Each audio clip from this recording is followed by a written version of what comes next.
Mtangazaji Mwite Mwakarobo ambaye yeye ndiye ametangaza dabi ya Kariakoo kwa upande wa dada. Leo tumeshuhudia Yanga Princess wakikandamiza Simba Queens goli 1-0. Nataka uniambie kwa namna mchezo ulivyokuwa, inaonekana ni kama klabu ya Yanga wameanza kupata ubora ambao walikuwa wanakosa kwa muda mrefu sana. Mara ya kwanza walikuwa ni wateja mno wa klabu ya Simba, si kufungwa goli 4-3 mara kwa mara. Leo ni ushindi wao wa pili kwenye ligi kuu ya wanawake, lakini hata goli unaanza kuona wanapata goli wao, Simba wapati goli. Nini ambacho unakiona kwenye eneo la ubora la Yanga Princess na Simba Queens? Je, Yanga wamenunua game yao na Simba imepungua kidogo, ama nini ambacho unaweza kusema? Nafikiri haiepukiki kusema kwamba Yanga Princess wameimarika, na hii wameanza kuionyesha tangu mwanzo wa msimu huu, na nafikiri ni matokeo ya mabadiliko ya wachezaji wapya ambao wamewatambulisha. Wamekuwa ni wachezaji ambao wameleta tofauti mkubwa sana kwenye klabu ya Yanga Princess. Imekuwa ni timu yenye ushindani, ni timu ambayo imeonyesha uwezo na ushindani mzuri katika mazingira ambayo hatukuzoea kuiona hapo kabla.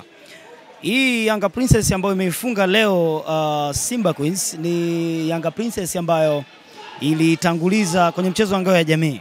Ilifunga Simba Queens kwenye open play, bao ambalo baadaye lilikuja lilisawazishwa baadaye sana na Gentrix Shikangwa.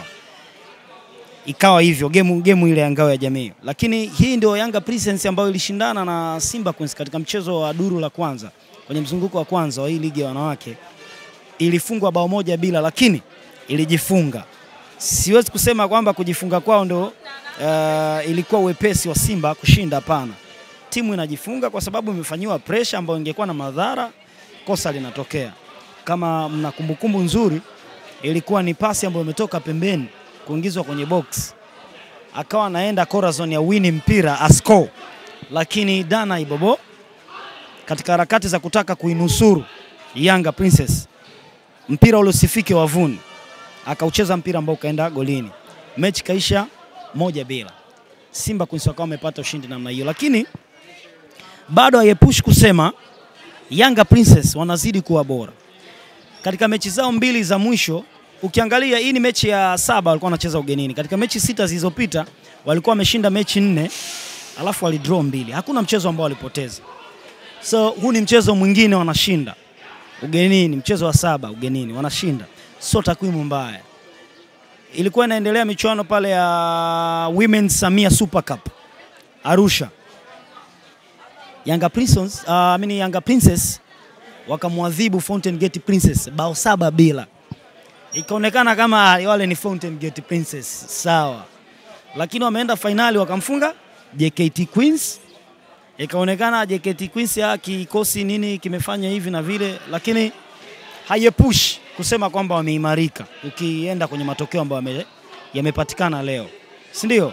Kwa hiyo kikosi kimebadilika, ni vizuri, yes. Lakini kurudi kwa upande wa Simba haijashuka.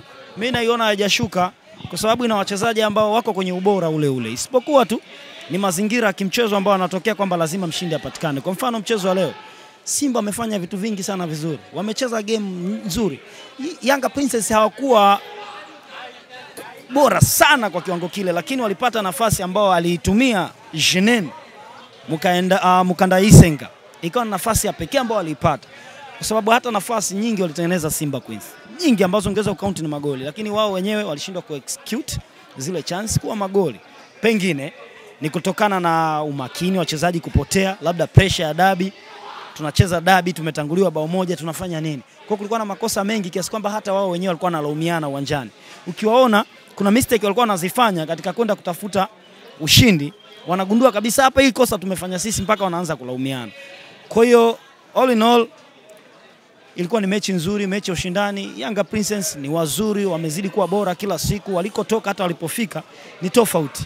Niliwahi kusema kwenye mechi moja nilikuwa natangaza, ni ya msimu huu ya kwanza, nikasema ukitazama Yanga Princess ya sasa na ile iliyopita, huwezi kuacha kusema Yanga Princess imebadilika, na hata usajili ambao umeufanya ni usajili ambao umekuwa na manufaa makubwa sana kwao. Kwa hiyo wanaichallenge Simba Queens ambao ni bora, ubora wake huko pale, imethibitisha. Bingwa mara 4 wa ligi kuu ya wanawake, ni bingwa mtetezi. na sasa hivi ni kinara kwenye ligi. Kwa hiyo hii mechi ya leo imeamuliwa kwa status pia ya game. Ni dabi ya Kariakoo. So imeanza kuwa dabi ya Kariakoo haswa, tofauti na zamani ambapo tulikuwa tunaona ni mechi tu ya kawaida kama mechi nyingine. Kwa hiyo Yanga iko bora, Simba iko bora. Ni hadhi ya mechi imeamua matokeo. Mtangazaji wa mchezo leo, uwanja leo umefurika. Hakuna tasema kutema mate, mvua inanyesha lakini watu wanashangilia mwanzo mwisho. Ni ujumbe gani unatumwa Afrika kwenye ligi ya wanawake kutokea Tanzania ikionyesha mchezo wa namna hii? Dabi ya Kariakoo ndio dabi kubwa Afrika. Dabi ya Kariakoo ndio dabi kubwa Afrika. Niliwahi kuwa nazungumza na senior wangu mmoja, ni kiongozi wangu lakini ni mentor wangu pia ofisini. Aliwahi kuchallenge akasema, kwani wanaposema dabi fulani ndio kubwa Afrika au hii ndio ya tatu wanatumia vigezo gani? Alisema yeye anaamini dabi kubwa ni Afrika ni Simba na Yanga. Alitumia hoja gani? Alisema hawa Simba na Yanga wakiwa Dar es Salaam watajaa. Watu watakuja. Simba ikitoka ikienda mkoa mwingine wowote nje ya Dar es Salaam, uwanja utatapika. Vivyo hivyo Yanga ikitoka. Kwa hiyo akaijenga hiyo picha kwamba this is the real first derby Africa. Rank ya juu kabisa. Hawa wawili wanapokutana ni watu ambao kweli ni derby. Ina watu nje na ndani ya mipaka ya Dar es Salaam, ndani ya taifa na nje ya mipaka ya Tanzania. Kwa hiyo akaitam kwamba hii huenda ndio dabi kubwa zaidi Afrika kwa vigezo hivyo. Kwa sababu hakuvipata vigezo vinavyotumika exact. Kwamba kwa nini waseme hii moja dabi bora, kwa nini dabi kubwa sio ni Casablanca, wanatumia vigezo gani? Kwa sababu akarifaa hizo timu hizo tunasema dabi za labda Casablanca dabi ile, yes Cairo dabi hivyo. Akasema hizo timu kwenye majiji yao ndo zina watu. Ikitoka tu sijui nje wapi. Dabi ni dabi. Kwa hiyo ulichokiona kwenye Simba Queens, Yanga Princess, ile ndio picha halisi ya dabi ya Kariakoo. Nothing else. Asante. Nashukuru.